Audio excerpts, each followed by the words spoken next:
I'm not making any waves here when I say that Disney's live-action remake of The Little Mermaid absolutely sucks. So many critics and fans and YouTubers out there have already explained in nauseating detail just how bad this movie is. Yes, there are some fun points.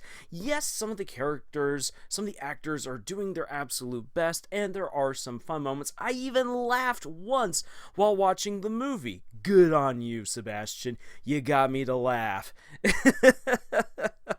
So yeah, this movie isn't doing quite so well. There might be some highlights right here. It's tanking at the box office. Let's just be honest about what this is.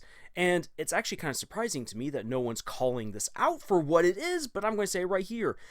The Little Mermaid remake is lazy fanfiction.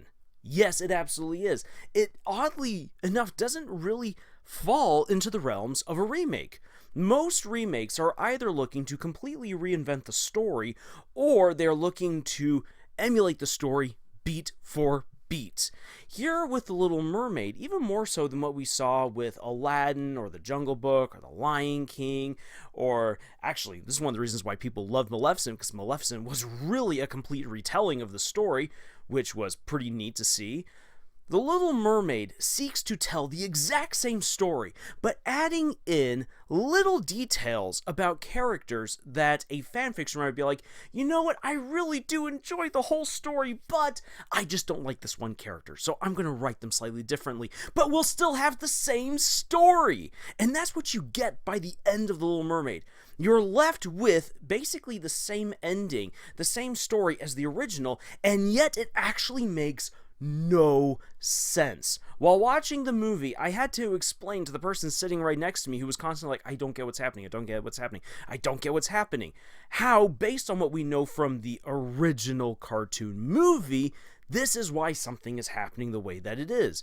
This poor soul was completely lost. Now then, yes, this movie's really straightforward, but if you've watched the original at all, everything that you're seeing happening in this movie does not make any sense, and is because of the fan fiction changes that are happening here that just completely derail what could be a really good movie. There are at least 3 things that I saw, and there's plenty of other things that are wrong here, but 3 fan fiction changes that didn't need to be made, and because they were made, did not help the story along in any kind of way. If you had not seen the original The Little Mermaid from 1989, none of this would actually make any sense. These 3 changes are that Triton and Ursula are brother and sister. This is actually a cool concept, which goes nowhere. Another one that we have right here is that Prince Eric has no motivation that really carries the story. He has a motivation, but it is one that actually does not help the story move along.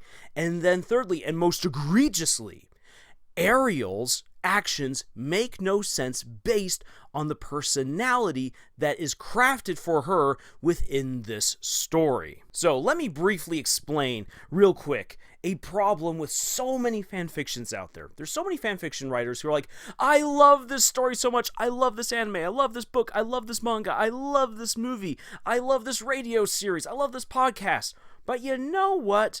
I would love to have my own OC thrown on in there. Or I would like to remove this one aspect of a character's personality that I don't like, but then the rest of the story can just be the way that it is. Let me just rewrite the story exactly as it plays out, but I'm going to add in this character, I'm going to add in this world building element that I really like, or I'm going to take this one thing out because I don't like it, but boom, the rest of the story will flow naturally because you don't need this one little thing. That's the problem though. When you are writing a story, all of these different elements are cogs in the clock, making it work. If you remove or alter even one little cog, it can cause the entire clock to fall apart. Now, that doesn't mean that the clock can't work, it just now means that you need to readjust things in order for the clock to function, which requires more work than just simply adding in one character or taking out one little thing. You need to put in more work, and the problem with the Disney live-action remake is that it changes things without putting in the necessary work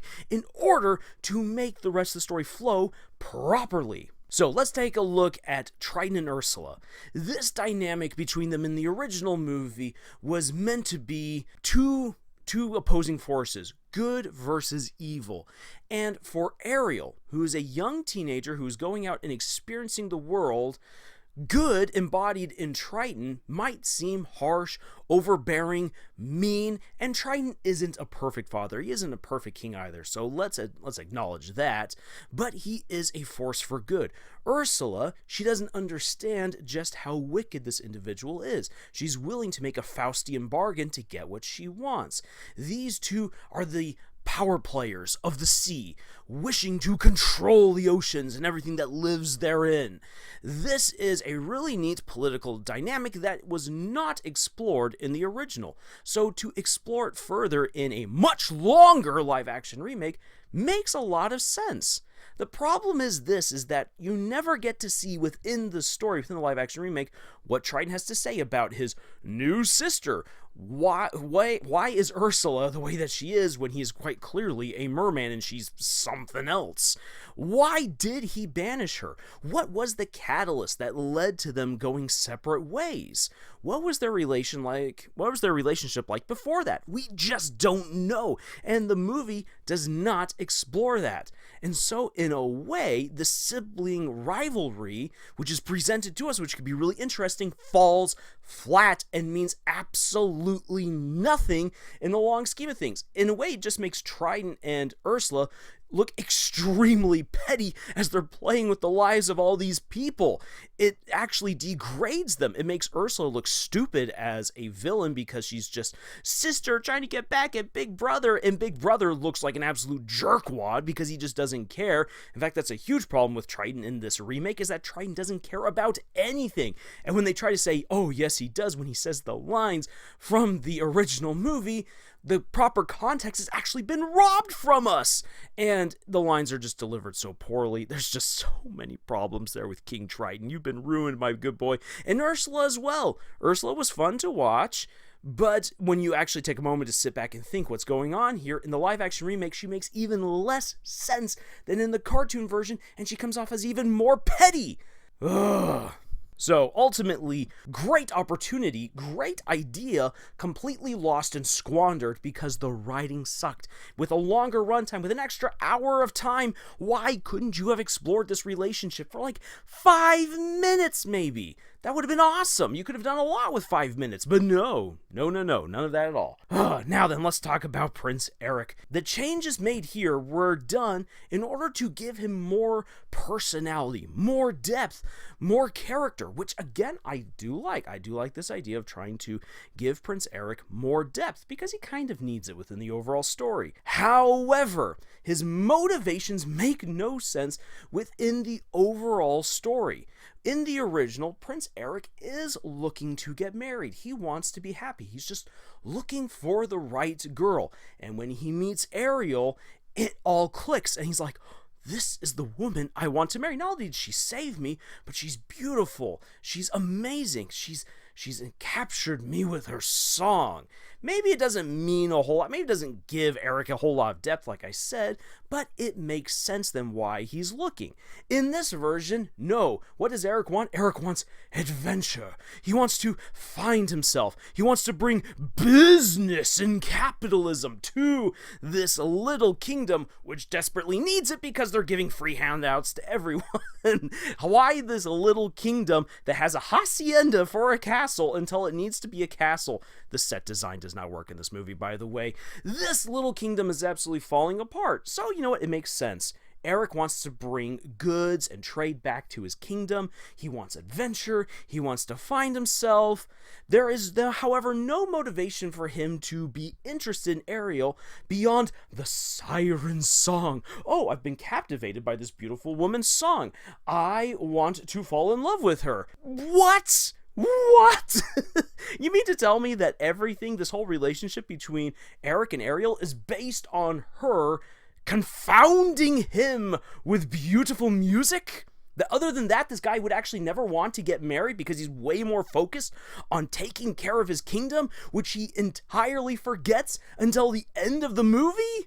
Wow, this makes Eric look like an idiot. It actually removes a lot of the depth that could have been had for his character. There is one scene where Eric is discussing his treasure trove of things to Ariel. That's the only moment in the entire movie that brings together all of these different ideas of falling in love, wanting to find himself, wanting to have adventure, and wanting to bring trade to the island where everything intersects. Only one scene. Oh boy. Once again, adding all of these little cogs in ruins the function of the clock because you're adding in stuff that is not connecting. It's taking up room. It can even jam up the functions of the story. When you watch the live-action remake, if you watch the live-action remake, which I do not recommend at all, you will begin to question, why are things happening with Eric? None of this actually makes any sense. He's all wishy-washy, which is one of the reasons why many critics, many fans have said that Eric just seems bland and he's being led around by Ariel, because he absolutely is. He's being led around by a siren's song, thereby depriving him of proper motivation and also depriving him of the chance to further develop his character. He did not feel as well developed as he could have been, as he should have been, when the movie's like, let's give this guy more depth, because when we watched him originally, he just seemed like a guy who wanted to get married. I agree, give more depth, give more character to Prince Eric, but it was not given. It was not properly executed, and therefore, it sucked. Now, the most egregious problem, the most frustrating problem with the entire movie, and it hit like a sledgehammer while I was watching it, is that Ariel's personality has been changed. In this fanfiction retelling of The Little Mermaid, where it's like, we want all of these wonderful moments that we love from the original movie, but the writer's like, but I don't like Ariel being a stupid 16-year-old. You know what we're going to do? We're going to make her a young adult. She's going to be somewhere in her 20s. She's going to be far more mature. And because she's more mature and she's a good girl, she doesn't break daddy's rules. No, she has never gone above the surface. Nope. Scuttle comes and talks to her underwater for long periods of time in order to tell her about the overworld, as she never sees any of this. She only sees garbage and shipwrecks, and somehow knows about grand battles and how cannons are supposed to work. How do you know this stuff, Ariel, without actually having seen anything? And then she knows her way around a ship and how it functions without actually seeing a ship properly function. There's no way that she would know these things from a bird who doesn't know what a frickin' fork is. And so somehow she is brilliant, knows all these things about the human world, and then is naive and ignorant when the plot demands it. And she's been a good girl. She doesn't break any of the rules. What this actually does to Ariel is that Ariel then seems like a negligent princess, since the live-action remake says, all of Triton's daughters are princesses, helping him to rule the oceans. Well, then this actually makes Ariel look even worse. She looks like a princess who reneges on all of her duties, who doesn't care about her people at all. But oh, she obeys all of the rules. She's a good girl. There's no nuance here. In fact, there is a contradiction that is never explored. And when you look at the original 1989 version, you know who Ariel is in a moment with the grand celebration, which is missing in this version. And we know that she's supposed to be a royalty, that she has a beautiful voice, and we also then learn very quickly just how much of a rebellious teenager she is, without anyone having to say a word except for Sebastian. If only she would show up to rehearsals once in a while. That's the only thing you get in order to establish verbally that she's a rebel. Everything else is visual, everything else is contextualized, and is beautifully executed. And you then realize, oh, this is who we're dealing with right here. We're dealing with a rebellious teenager. Okay, this all makes sense. However, in the live-action remake, we're missing that. Instead, she just looks like a princess who has decided to renege on her duties. She doesn't care about anyone. She doesn't care about her family. She doesn't care about the merfolk. She doesn't care about the ocean. Even though there's a scene where it's like, I do care. Well, you're not showing us. You're only telling us, and everything else is showing and telling us that you would rather be out there. But I don't break the rules. That makes Ariel really confusing. There was no reason for me to root for Ariel at all in this movie. There was no reason for me to get to know her better because there was nothing for me to get to know. Nothing whatsoever. And this is why I say that this is all bad fanfiction. It's not even a proper remake because it doesn't do a beat-for-beat retelling, which when you go that route, why not just stick with the original, which did it better, which inspired you to do this? If you want to do a retelling, you want to do something far more ambitious and new. However, in this case, the writers wanted to have the exact same 1989 movie beat for beat, but with the characters the way they wanted them. The problem is this, is that characters drive the plot, or at least they should. If the plot drives the characters, and the characters' interactions and choices and personalities don't make any sense within the context of the plot, it all just comes apart. And with this live-action remake, it all just comes apart because the characters don't make sense within the context of the plot, their choices don't make any sense, everything contradicts itself. You don't learn enough about the characters to really care about them. The plot just takes you beat for beat for beat along with the 1989 movie's most popular hits. If you hadn't seen the 1989 cartoon, if you divorce yourself from it and try to enjoy this movie for what it is, all it is the plot dragging these characters along. They have no character development throughout the story. There's no depth to them. Their choices make no sense. And the plot itself begins to make no sense because the characters within it do not fit. This is a clock with all the wrong gears. And as such, it falls apart. And that is the problem with fan fiction writing that does not take into consideration what will happen when you change the characters, when you change the events, when you change the world building. Good fan fiction asks, what happens if I explore this? Or what happens if a character does this instead? What that then means is you get an entirely different story. There is no way to tell the exact same story by changing up the characters. You will inevitably have to write a different story. And if you force different characters to live the exact same story, it doesn't work. It falls apart. And we see that in how people have received this movie and in the fact that this movie is tanking at the box office. So if there's any good writing advice for any of us to get out of this mess, it is this. You need to understand your characters. They need to make sense within the plot. The plot and the characters complement each other.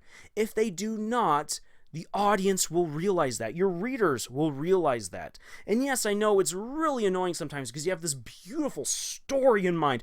You know how you're going to get from point A to point Z, and it's going to be so amazing and fulfilling. The problem is that characters start taking on a life of their own somewhere around point D, and oh boy, you have the rest of the alphabet to get to point Z, and now you're wondering how you're going to get there. What this then means is that you get to get creative. You then start having to add in an extra chapter or an extra scene, or maybe a character needs to be introduced that will force the characters to confront a certain choice that then gets them back on the path that you want them to go on. Or maybe they need to have a certain experience that allows them to change and to evolve to get them back on track. These can be very rewarding experiences. And that's the way that life is. Life is a bunch of detours while you're getting to your destination. That is life, and that's honestly a good story. And no, that doesn't mean it has to meander either. You can learn through the process of editing, writing, how to tighten things, shore things up, make them make more sense, so that way not only do you get the wonderful plot that you envision, but the characters make sense within it. This is the experience for all writers, because you have a great plan from the get-go, but ultimately plans fall apart as you're writing. Very, very, very, very few stories work out the way that you envisioned it in rough draft form. Things have to change, and that's totally okay, so long as you make those changes make sense, that they complement the characters and complement the plot. Otherwise, you get the abysmal abomination, the stupid, lazy fan fiction that is Disney's Little Mermaid live-action remake. So that's all I've got to say on this video for right now. This video did birth a rant idea that I am ready to unleash later this month because there are some things that really need to be talked about in order for us as a novice author community to correct a really serious problem that is already here. It's not on the horizon, it is already here.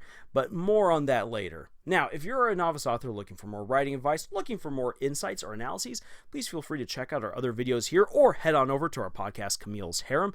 And if you like what we do here, please like, comment, share, subscribe. But what would really help us out is if you check the books that we've already published. Links for all those amazing books are down below. Thank you for watching this video. Thank you for joining us on this adventure that we call writing. And until the next video, y'all, keep cool, make a big splash, and tschüss.